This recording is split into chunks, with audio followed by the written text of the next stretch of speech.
안녕하세요, 반갑습니다. 기능의학 의사 닥터진호입니다. 오늘은 만병은 염증의 결과이다, 이런 주제로 여러분들과 얘기를 나눠보겠습니다. 이 골다공증도 뼈의 염증 질환이고요. 우리가 혈관에 관상동맥, 심장혈관이나 뇌혈관 이런데, 경동맥 이런데 생기는 석회화도 염증이고요. 장기에 갑상선, 전립선, 이렇게 간 이런데 혹이 있는 것도 장기간 그 장기가 자극을 받으면 생긴 염증의 결과거든요. 그래서 우리가 사망하는 원인이 대부분 암 아니면 심혈관 질환이고, 그러니까 그것도 다 염증 질환이거든요. 그 다음에 골다공증이 심해가지고 골절이 돼서 일어나셨다가 갑자기 당이 심해지고, 또 걷다가 또 당뇨가 또 오셔서 또 골절 오고, 이게 반복돼가지고 그런 경우도 있고요. 그 다음에 이제 면역이 많이 떨어진 분들은 감기나 이런 독감 같은 것만 걸려도 갑자기 염증이 심해지면서 우리가 사이토카인 폭풍 이런 식으로 얘기하잖아요. 그러면서 갑자기 폐렴으로 진행이 돼버리면은 갑자기 ICU, 그러니까 응급병동으로 들어가가지고 갑자기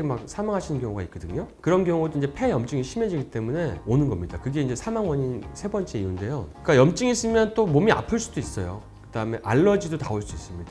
그러니까 여러분들 아토피, 습진, 천식, 알레르기, 결막염 이런 것들, 두드러기, 이게 다 같은 병인 거 아시죠? 똑같은 알레르기 질환이니까 이런 것도 다 염증의 원인이죠. 그럼 염증의 원인이 뭐가 있는지 저희가 한번 보면은, 일단은 독소가 있습니다. 독소. 우리가 제일 많이 먹는 독소는 술도 있고 트랜스 지방도 있고, 아니면 나도 모르게 검사해 보면은 중금속이 있는 사람도 있고, 요즘에는 왜 이렇게 미세 플라스틱, 농약 이런 게 많은지 환경 독소 정밀 검사를 해보면은 정상인 사람보다 안 정상인 사람이 더 많아요. 그러니까 몸에 스티로폼, 휘발유 성분, 무슨 도시락 통에 있는 플라스틱 이런 거 다 나오거든요. 많이 나와요. 장난감 만들 때 휘어지는 프탈레이트 같은 플라스틱 연화제 이런 것도 나오고, 옛날에 저희가 어렸을 때 살충제 뿌리고 하얀 연기 뿌리고 다니는 차 있잖아요. 그것도 사실은 지용성 독소거든요.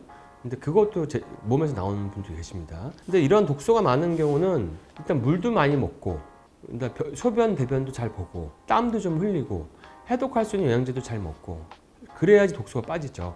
움직이지도 않고 간이 계속 술을 먹거나 단 걸 많이 먹어서 간이 작용을 못하게 하면은 해독할 수가 없으니까 독소가 이제 염증의 원인이 되는 거죠. 그다음에 스트레스도 큰 염증의 원인이죠. 이건 많은 사람들이 아니까 췌장 압도 걸릴 수도 있고, 스트레스 심하면 그다음에 몸이 만성 피로도 올 수도 있고, 스트레스가 오래되면 번아웃 와서 온몸에 통증도 올 수 있고, 알러지도 심해질 수가 있고, 스트레스 굉장히 중요합니다. 또 스트레스 받으면 살찌잖아요. 살찌는 분들 많죠. 그럼 살찌면은 인슐린 저항성이라고 보죠. 인슐린 저항성을 보는 거는 호마 IR이라 그래서 호마 IR 검사 해달라 그러면 되거든요.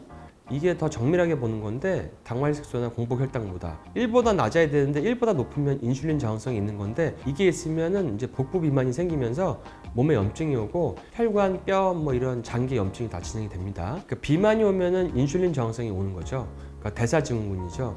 그러니까 다이어트는 단순히 살을 빼는 게 아니라 인슐린 저항성을 개선시키는 거기 때문에, 그러니까 이제 가끔 제가 저탄수 식사를 강조하는 게 이런 인슐린 저항성, 폭증하는 당뇨 때문에 그렇죠. 그 다음에 산화 스트레스가 많은 분들이 있어요. 사실 만병의 근원이 산화 스트레스라고 해도 될 정도로 산화 스트레스가 일으키는 병이 많습니다. 독소도 물론이고요. 거의 모든 병이 다 있어요. 근데 산화 스트레스를 없애려면 비타민 C도 많이 먹고, 무지개 색깔, 파이토케미칼, 야채 이런 거 과일 많이 먹어야겠죠. 근데 과일은 또 단 건 또 많이 먹으면 또 염증을 일으킬 수 있으니까 약간 조금씩 드시든지 좀 덜 단 거 위주로 드시고. 근데 갑자기 이제 큰 사고, 교통사고, 정신적, 그러니까 육체적인 상해 이런 거를 당해도 염증이 생기죠. 이 급성 알러지 말고 지연성 알러지라고 있는데, 지연성 알러지 음식은 한 번 먹으면 한 2달 가요, 몸에서. 근데 IgG4 이렇게 하는데 얘기를 하죠, 검사 이름을. 그래서 거기서 나온 음식, 예를 들어서 어떤 분은 마늘만 끊었는데도 비염, 습진, 피로, 갑상선 자가면역 이거 다 없어진 분도 계시고, 어떤 분들은 두유를 끊었더니 자폐증이 나아진 애들도 있고, ADHD가 나아진 애들도 있고, 토마토 끊었더니 건선이 난 사람도 있고, 내가 뭐를 먹으면 되는지 안 되는지가 나옵니다. 근데 검사 안 해봐도 무조건 드시면 피하면 좋을 게 우유랑 밀가루, 가공식품은 피하는 게 좋죠. 우유는 건강한 음식이 아닙니다. 그 우유를 많이 먹은 나라일수록 골다공증이랑 암 발병률이 높다고 나와 있어요. 그거는 양육 방식에 소를 키우는데 문제가 있는 거고요. 오히려 사냥류 같은 거 있잖아요. 고트 밀크 뭐 이런 것들은 좀 알러지도 적고 조금 그런 몸에 부작용이 덜하다고 되어 있습니다. 근데 빨리 상하는 단점이 있죠. 바이러스 감염도 몸에 염증을 일으키죠. 바이러스 감염되면 여러분들 뭐 그 독감 감염되면 몸이 막 그 아프잖아요. 그게 염증 반응이고. 근데 이제 문제는 이런 바이러스가 몸에 잠복되는 경우가 있어요. 앱텐바 바이러스나 헐페스 바이러스 어떤 특정 타입 같은 게 잠복됐으면 이게 자가 면역도 일으킬 수가 있고 몸에 이제 여러 가지 더 큰 병을 일으킬 수 있습니다. 막 무력감도 일으킬 수 있고. 그다음에 이제 단 거 먹는 거, 단순당을 너무 좋아하시는 분들, 그러니까 스트레스를 많이 받으면 도파민, 세로토닌 이런 게 떨어지고 번아웃이 와서 뭐 단 게 땡겨요. 단 게 땡기다 보면 인슐린 저항성이 오고 내장 지방 생기고 그러면 이제 염증의 그 패스웨이로 들어가는 거죠. 그다음에 이제 경화유. 경화유는 이제 그러니까 인간이 가공적으로 만든 기름이죠. 그러니까 상온에서 고체인 기름인데 그러니까 여러분들은 이제 경화유 하면 트랜스 지방을 일단 피하셔야 되죠. 트랜스 지방이 마가린, 쇼트닝 이런 거죠. 밖에서 튀긴 음식들. 버터는 자연 음식이고 마가린은 이제 음식이라기보다는 인간이 만들어낸 트랜스 지방이니까 이제 어떤 물질이라고 봐야죠. 그러니까 몸에서 이거를 대사를 잘 못 시키죠. 그래서 심혈관 질환 같은 게 많이 늘어나죠. 그리고 우리가 시중에서 볼 수 있는 기름 중에서 압착유가 있고 정제유가 있는데 그 압착유는 주로 괜찮아요. 뭐 참기름, 들기름, 올리브유, 아보카도 이런 거기 때문에 괜찮고 정제유는 콩기름, 해바라기 씨유, 뭐 카놀라유, 포도씨유 같은 게 있는데 이런 걸 가지고 튀기면은 산화가 잘 됩니다. 그래서 식물성 오일 가지고 튀기는 거를 조금 피하시는 게 좋습니다. 오히려 기버터나 돼지고기 그 비계, 라드라든지 올리브유라든지 저온으로 올리브유 가열하면 괜찮죠. 뭐 그런 걸 쓰시는 게 더 나을 수가 있죠. 근데 방사선 노출. 그러니까 방사선에 노출되는 거는 뭐 여러 가지가 있죠. 그러니까 원전 주변에 사시는 분들이 몸에 병이 많아요. 아니란 얘기도 있는데 제가 그 지역 주민한테 물어보고 거기 관공서 가봤더니 좀 더 많더라고요. 그 방사선을 많이 그 방출하는 장비 쓰시는 분들, 방사선 기사분들이나 통증 선생님들 중에서 뭐 큰 방사선 장비 같은 거 있거든요. 뭐 시암 이런 거, 타겟팅하는 거 그런 거 쓰시면 몸을 되게 힘들어하세요. 실제로 동료분들이 뭐 임신이 잘 안 되든지 몸이 많이 힘들어져가지고 뭐 병 걸려서 쉬신다 이런 분들도 계시고, 그러니까 검진할 때 뭐 엑스레이, 가슴 엑스레이 뭐 한 장 찍고 뭐 이런 거, 통증 치료할 때 뭐 척추 사진 찍고 뭐 무릎 사진 찍고 뭐 이런 것들은 괜찮습니다. 그건 피폭률이 굉장히 낮아서. 그다음에 뭐 골다공증 기계 같은 경우는 그 엑스레이 한 장에 6분의 1이니까 거의 피폭이 없다고 봐야죠. 피폭이 큰 거는 또 CT가 크죠. CT는 뭐 수명이 단축될 수도 있다 이런 얘기도 있으니까.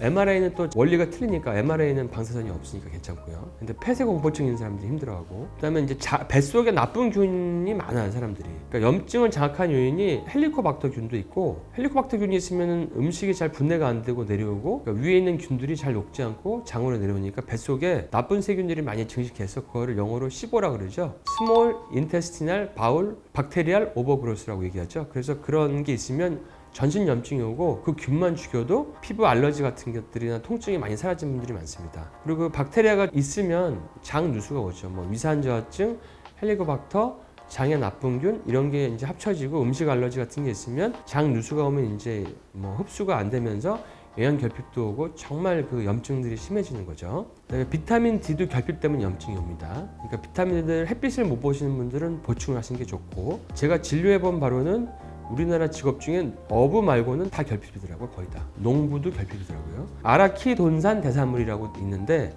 이건 뭐냐면은 사육한 고기 같은 거 먹으면은 염증 물질들이 많아요. 그러니까 오메가3와 6의 비율이 1대1에서 1대4가 좋은데, 우리가 사육한 고기들 같은 거 보면은 뭐 1대 뭐 20, 뭐 1대 막 50, 뭐 이런 것도 있다고 해요. 뭐 이런 거 많이 먹고 오메가3나 이런 걸 안 먹으면 비율이 안 맞으니까 몸에서 염증 물질이 나오죠. 그래서 몸이 아플 수가 있는 거죠. 물론 저도 목초고기만 먹진 않지만 저는 오메가3를 많이 먹죠. 그러니까 오메가3를 생선 오메가3를 하루에 한 3-4g, 아마씨랑 햄프시드 오메가3를 하루에 뭐 한 4알 정도?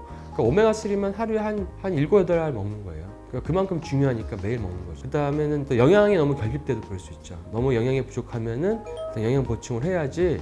영양소 중에서 몸에서 뭐 ATP를 돌아가게 하는 거, 세포에서 에너지 생성, 세포에서 에너지 생성이 안 돼도 미토콘드리아 병증이라고 해서 병들이 많이 생깁니다.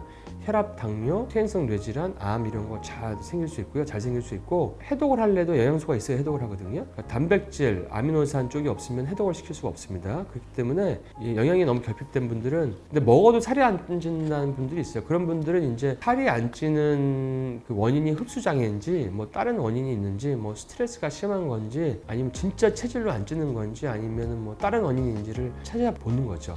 장이 안 좋아서 그런 분들도 있고. 그래서 오늘은 포괄적인 얘기는 하지만 굉장히 중요한 얘기예요. 그러니까 병원에 오는 분들의 대부분이 그 병들이 염증을 일으키는 거기 때문에 그러니까 모든 병은 염증이라고 봐도 되거든요. 근데 그 염증을 자극하는 요인들을 알아야 염증 질환을 벗어날 수 있기 때문에 여러분들이 이거는 반복해서 여러 번 듣고 또 주변 분들에도 공유도 해주시고 하시면 도움이 많이 되실 것 같습니다. 가족들의 공유가 중요할 것 같아요. 그래서 여러분들 도움이 되셨으면 좋아요, 구독, 알람 설정 부탁드리겠습니다. 다음 시간에 또 찾아뵐게요.